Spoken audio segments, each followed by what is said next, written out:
प्रत्येक जीव के पास एक मन है।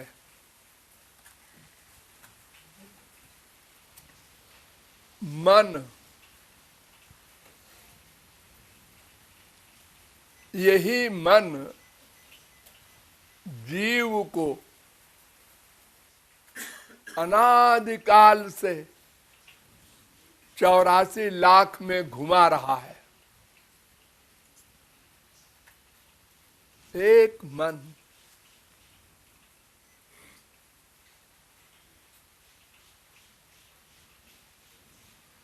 वैसे इंद्रियां भी हैं जीव के पास, लेकिन इंद्रियां तो मन के अनुसार चलती हैं, उनको चलना पड़ता है। जैसा मन कहेगा वैसा ही इंद्रियों को चलना पड़ता है, करना पड़ता है।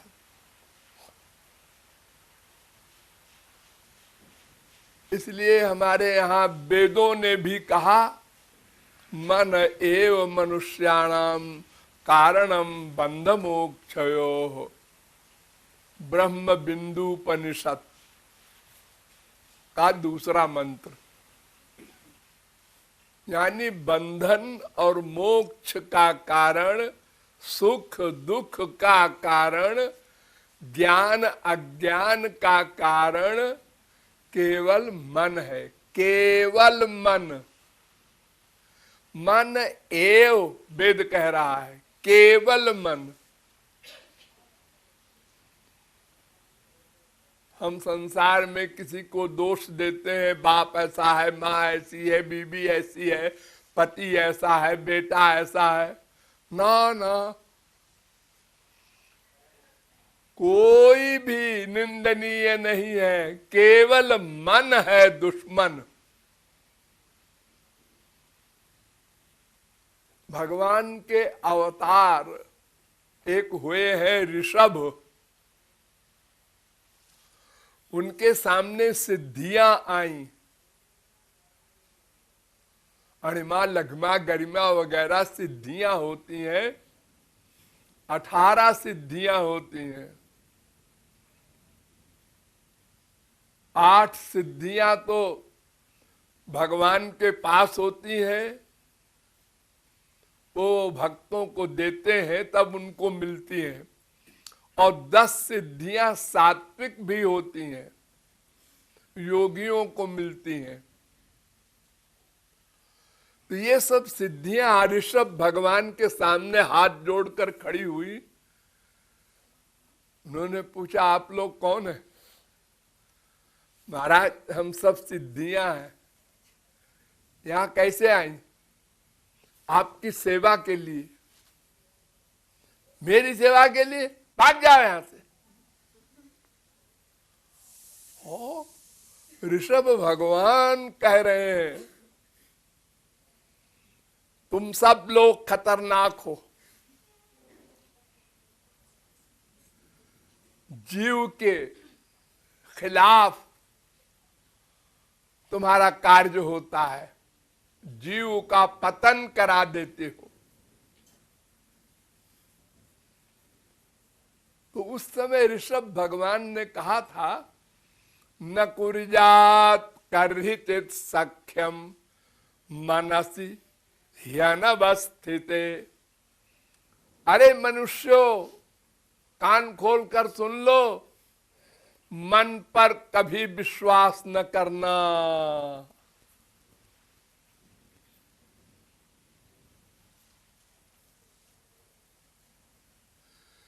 फिर कहा, योगिनः कृतमैत्रस्य पत्युर्जायेव पुंश्चली। अरे मन ऐसा दुश्मन है जैसे कोई कैरेक्टरलेस स्त्री, दुराचारिणी स्त्री पति को धोखा दे करके और पर पुरुष से प्यार करती है और पति को मरवा देती है। ऐसे ही ये मन है, ये बड़ा दोस्त बना हुआ है तुम्हारा, लेकिन ये काम क्रोध लोभ मोह सबको बुला करके और तुम्हारा पतन करा देता है, तुमको भगवान की ओर नहीं चलने देता, संसार की ओर ले जाता है। इस पर विश्वास न करना। सबसे बड़ा विश्वासघाती मन है।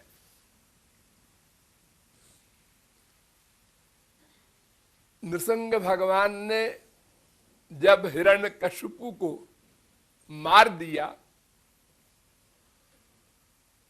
तो सब देवताओं ने कहा कि नृसिंह भगवान हमारे मृत्युलोक में आए और इतने बड़े राक्षस को मारा, तो हम लोगों को धन्यवाद देना चाहिए। तो ब्रह्मांड नायक ब्रह्मा, विष्णु, शंकर और स्वर्ग सम्राट इंद्र, सब देवता आपस में मीटिंग करने लगे। हाँ, ये तो बहुत जरूरी है, एटिकेट है, तो फिर चलो। हाँ चलो। तो आगे कौन चले? आगे कौन चले, ये प्रश्न आया। भगवान शंकर से सबने कहा, भाई आप तो रुद्र हैं, और इस समय रुद्र रूप है, नृसिंह भगवान का क्रोध में है, उसको उसकी आंत को फाड़ करके माला पहने हुए हैं, खून से लथपथ है, तो तुम आगे चलो। उन्होंने कहा, मेरी हिम्मत नहीं है, ब्रह्मा जी से कहो, ये संसार इन्होंने बनाया है, इनका ये संसार है, इनकी ड्यूटी है, स्वागत करें पहले। ब्रह्मा ने कहा, मेरी हिम्मत नहीं, अब किसी की हिम्मत नहीं। तो ये हुआ कि लक्ष्मी जी को भेजो, ये नृसिंह भगवान की श्रीमती है, इनको आगे आगे चलो। लक्ष्मी ने देखा नृसिंह भगवान को, उन्होंने कहा, मेरी हिम्मत नहीं है, कोई चलने को तैयार नहीं हुआ। तो आखिर में देवताओं ने निश्चय किया कि प्रहलाद को आगे किया जाए, क्योंकि प्रहलाद के कारण ही आए हैं, अवतार लिए हैं, तो प्रहलाद से तो ममता होगी इनकी। अब फिर अभी 5 साल के हैं प्रहलाद, छोटे से, तो इनके ऊपर गुस्सा नहीं करेंगे, क्योंकि गुस्से का काम तो किया ब्रह्मा ने। ब्रह्मा ने वर दे दिया उसको कि न दिन में मरो, न रात में मरो, न जमीन में मरो, न आसमान में मरो, न मनुष्य से मरो, न पशु पक्षी से मरो। इतना लंबा वरदान दे दिया कि वो अमर हो गया, उसने स्वर्ग पर अधिकार कर लिया। सब देवता स्वर्ग छोड़ के भाग गए डर के मारे। तो सबसे पहले तो ब्रह्मा पे अटैक होगा नृसिंह भगवान का, क्यों रे, तूने क्यों वरदान दिया ऐसा?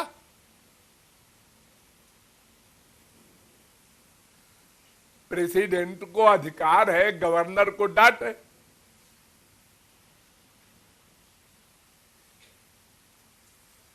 तो खैर प्रहलाद को आगे किया, प्रहलाद गए और नृसिंह भगवान ने प्रहलाद को गोद में उठा लिया। अब मुस्कुरा करके आनंद में डांस करने लगे।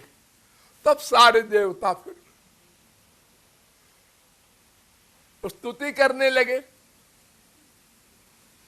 तो खैर स्तुति वगैरह हो गई। तो प्रहलाद बैठे, नृसिंह भगवान भी बैठे। तो नृसिंह भगवान ने कहा, वरम वृणीष्वाभिमतम, 7वें स्कंद के 9वें अध्याय का 52वां श्लोक। वर मांगो बेटा। प्रहलाद ने कहा, है क्या कह रहे हैं, वर मांगो?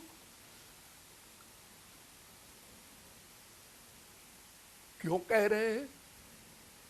नॉर्मल तो है, गुस्से में है इस समय इसलिए अंड बंड बोल रहे हैं। अरे ये तो सर्वज्ञ भगवान है, एक गलत क्वेश्चन क्यों कर रहे हैं? वर मांगो। मैं मांगता हूं क्या? भिखारी हूं मैं? इसका मतलब मेरे अंदर कोई कामना होगी छुपी हुई, तभी तो ये अंतर्यामी कह रहे हैं वर मांगो। लेकिन मुझे तो नहीं लगता। तो प्रहलाद ने कहा, प्रभु एक बात कहूं? हाँ कहो। अहं त्वकामस्त्वद्भक्त त्वञ्च स्वाम्यनपाश्रय।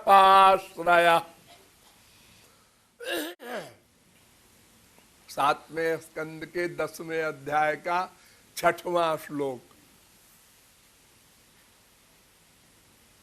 मैं आपका दास हूं। हाँ हाँ दास हो तो दास का काम क्या है? स्वामी की सेवा करना। मांगना काम नहीं है। जो मांगे वो दास नहीं, वो तो अपना सुख चाहता है, वो स्वामी हो गया। और जिससे मांग रहा है वो दास हो गया। अरे भाई हमारे संसार में कहते हैं, ए जरा चश्मा ले आना, ए जरा चाय बना दो, तो ये स्वामी कहता है ना। ऐसे तो कोई चीज मांगता है स्वामी, दास तो देता है, मांगता नहीं। जो मांगे वो दास नहीं।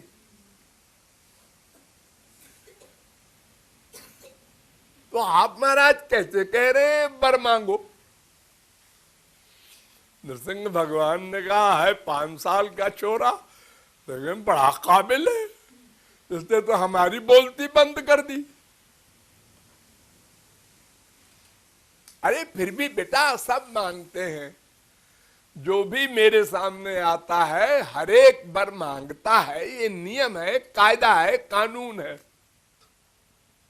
पालन करना चाहिए। बहुत सी चीजें कायदा है इसलिए लोग उसका पालन करते हैं। मुझे जब जगत गुरु बनाया गया तो मैं बिना सिंहासन के बोल रहा था पब्लिक में, तो मेरे खिलाफ इश्तहार निकलने लगे, अखबारों में निकलने लगा कि ये जगत गुरु होकर के और सिंहासन पर बैठ के नहीं बोलते, ऐसे ही बोलते हैं। ये जगत गुरु की परंपरा का अपमान है। लो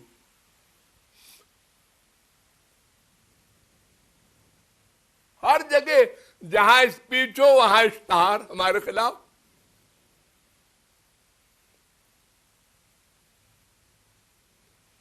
तो मैं स्पीच में बोलूं कि क्या इस सिंहासन पर बैठने से योग्यता बढ़ जाती है?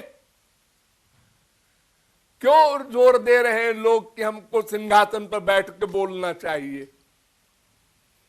तो उसका भी उत्तर इश्तहार में निकाला, अखबार में, कि हाई कोर्ट में, सुप्रीम कोर्ट में जो गाउन पहन के जाता है वकील, तो क्या योग्यता बढ़ जाती है? लेकिन कायदा है, ऐसा हो करता है, करना पड़ेगा, ऐसे नहीं जा सकता हाई कोर्ट में।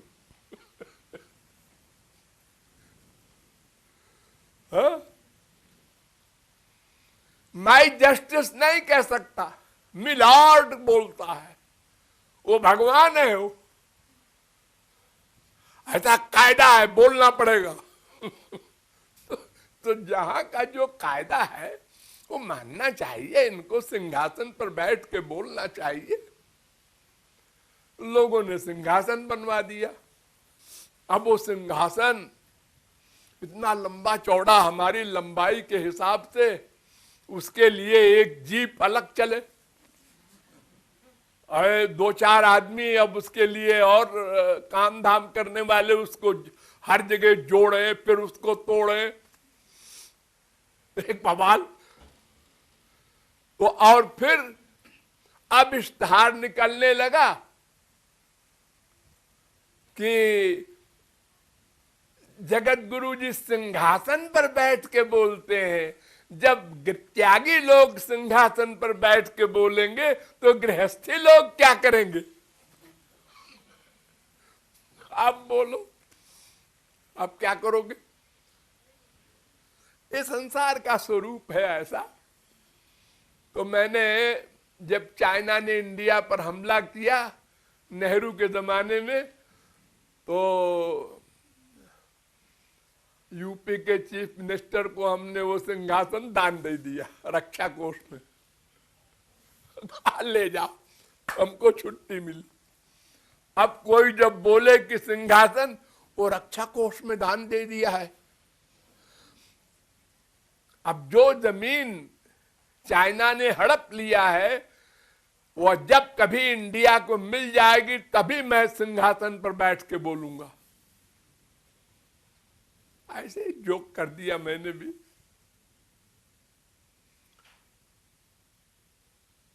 तो वर मांगने की बात ये बार बार कर रहे हैं नृसिंह भगवान की। सब मांगते हैं, कायदा है, कायदे का पालन करो बेटा। उन्होंने कहा अच्छा महाराज मांग रहा हूं। हाँ मांगो।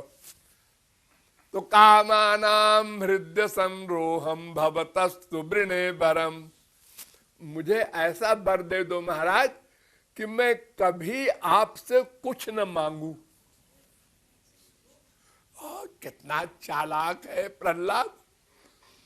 ऐसा वर दे दो कि मेरी मांगने की कभी इच्छा ही न हो, प्रवृत्ति न पैदा हो। ये मन दुश्मन है, ये कहीं चोरी चोरी कामना बना ले तो अब वरदान मिल जाएगा, तो फिर हमेशा को छुट्टी मिलेगी, हम निश्चिंत हो जाएंगे। भगवान चुप हो गए। फिर उसने कहा प्रहलाद ने कि महाराज सुनो, इंद्रियाणि मन प्राण आत्मा धर्मो धृतिर्मति ह्री श्री तेजो। कामना बनाया तो इंद्रियों की शक्ति, मन की शक्ति, प्राण की शक्ति, धैर्य, बुद्धि, लज्जा, कांति, स्मृति, सत्य, ये सब नष्ट हो जाते हैं। इतना पतन हो जाता है मनुष्य का उस कामना की पूर्ति के लिए। फिर वो गुलाम हो जाता है,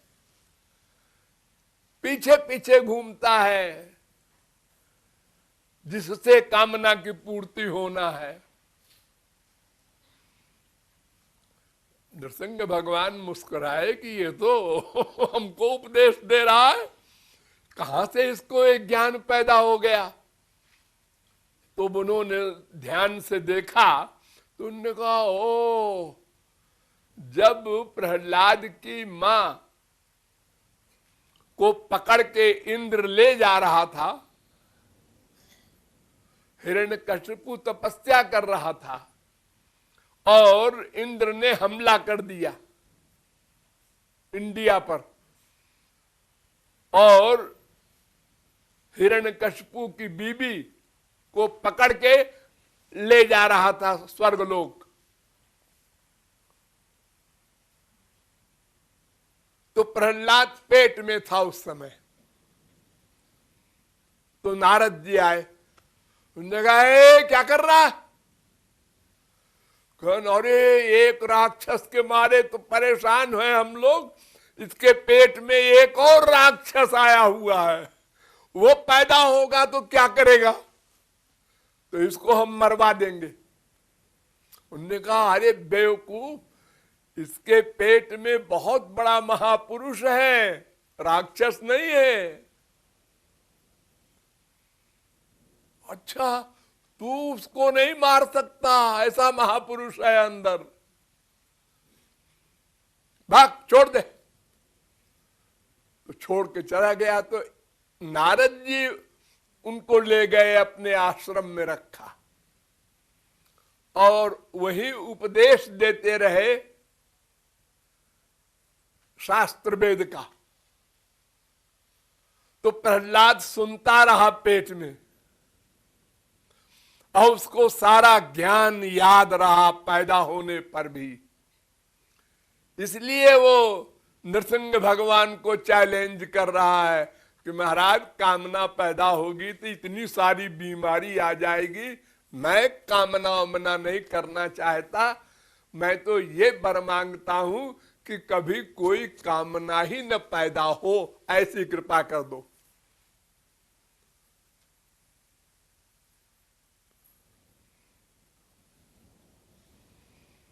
विमुंचति यदा कामान मानवो मनसि स्थितान तर्हेव पुंडरीकाक्षो भगवत्वाय कल्पते।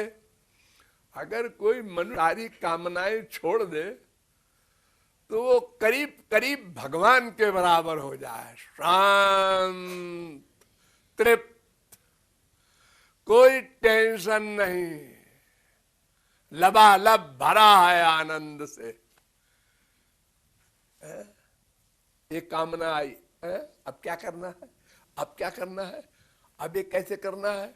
अभी ये कामनाएं तो हमको नचा रही हैं, और फिर भगवान संबंधी कामना नहीं, संसार संबंधी कामना। ये माँ का है, बेटा का है, बीबी का है, पोते का है, नाती का है, ये सब जो धंधा है, काम है इनका, ये इसके मारे परेशान है आदमी। आज ये हो गया उसका, आज उसका ये हो गया, आज एक नाती बीमार है, आज एक एक्सीडेंट हो गया, आज एक को कैंसर हो गया। वो बेचारा बूढ़ा आदमी सारे परिवार के दुख से दुखी, और अपना दुख तो है ही है। तो जिंदा कैसे है, ताज्जुब है। अरे अपने दुख क्या कम है। शरीर का बुढ़ापे में दुख अलग होता है, मन का तो अलग ही है, काम क्रोध लोभ मोह। और फिर ये बेटा बेटी नाती पोते जो 10 12 15 हो गए, इनके एक एक के दुख में दुखी होना, और हर एक का मुकदमा हुए सबसे बूढ़े के पास, देखिए दादाजी ऐसा करता है, ऐसा करती है।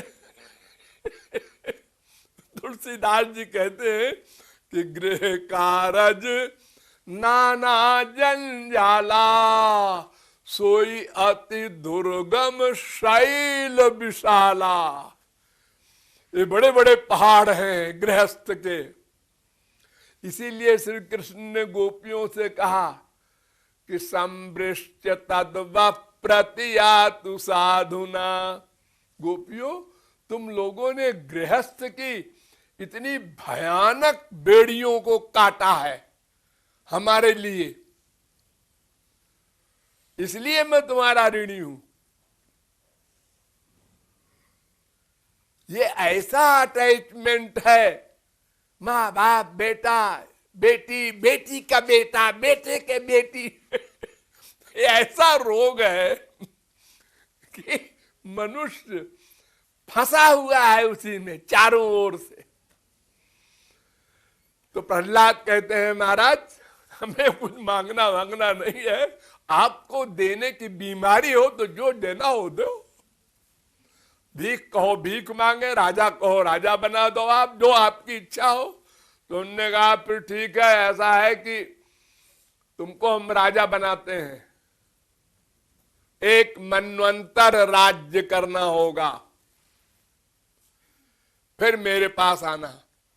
एक मनवंतर 43,20,000 वर्ष का 4 युग, 71 बार 4 युग बीत जाए तो एक मनवंतर 30,67,20,000 वर्ष का एक मनवंतर। इतने दिन तक राज्य करना होगा सारी दुनिया का, इंडिया ही नहीं। और करना पड़ा प्रहलाद को, ब्याह करना पड़ा, बच्चे हुए, विरोचन वगैरह। तो कामना इतनी बड़ी दुश्मन है कि वो पूरी हो गई तो लोभ पैदा हुआ, नहीं पूरी हुई तो क्रोध पैदा हुआ, और दो में एक तो होगा। कोई कामना आप बना लो, छोटी सी कोई भी, और वो पूरी हुई तो लोभ पैदा हुआ, और अगर नहीं पूरी हुई तो क्रोध पैदा हुआ। ये सब बड़े बड़े माया के सेनापति लोग हैं, तैयार बैठे रहते हैं कि कामना बनावे कि हम आ जाएं। इसलिए कहता है कि भगवान की इच्छा में इच्छा रखो, उनकी सेवा की कामना बनाओ, भगवान की कामना को अपनी कामना मानो, अपनी कामना भगवान के ऊपर न ला दो। कुछ न चाहो, उनका सुख चाहो, बस उनकी सेवा चाहो। तुम दास हो। दास का मतलब होता है स्वामी के सुख के लिए प्रयत्न करे, जैसे उनको सुख मिले। हम जैसा चाहे ऐसे, ये तो तुम्हारी सेवा हो गई। हम चाहते हैं स्वामी जी इस समय रसगुल्ला खाएं, हम ले गए, नहीं मुझे नहीं खाना, हमारा रसगुल्ला नहीं खाया, मुंह डाओ। तो तुम स्वामी हो कि तुम दास हो? अरे उनको नहीं है खाने की इच्छा, मान लो पेट खराब है, और तुम कहते हो हमारा रसगुल्ला खाया क्यों नहीं? तुम हुकूमत करना चाहते हो स्वामी के ऊपर, ये सेवा नहीं। तुम दास होने लायक नहीं हो। तो कामना अपने सुख के लिए न बनाकर कामना बनाओ भगवान के सुख के लिए, गुरु के सुख के लिए, अपने स्वामी के सुख के लिए, उनके लाभ के लिए, उनकी इच्छा के अनुसार, अपनी इच्छा अनुसार नहीं। ये अगर बुद्धि में किसी के बैठ जाए तो भगवत प्राप्ति दूर नहीं, क्योंकि कोई रुकावट फिर नहीं आएगी बीच में। हमारे ऊपर कोई संसारी मुसीबत आई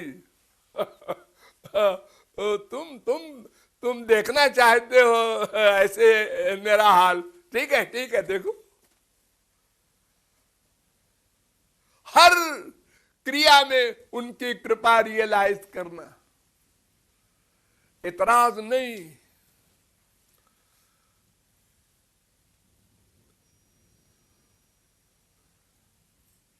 आप लोग इतिहास पढ़िए, तुकाराम वगैरह तमाम संतों का, जब उनका संसार नष्ट हुआ, धन्य महाराज अच्छे कृपा की, ऐसा बोल रहे। और हम लोगों के जरा से कुछ नुकसान हो जाए तो भगवान ने हमारी सुना नहीं। हा? तो अपनी कामना न बनाना, एक निश्चय, दृढ़ निश्चय, खूब दृढ़ निश्चय बार बार सोच करके पक्का कर लो, और भगवान के सुख के लिए ही अपनी कामना बनाओ, और उपासना से बड़ी तेजी के साथ आगे बढ़ो और लक्ष्य को प्राप्त करो।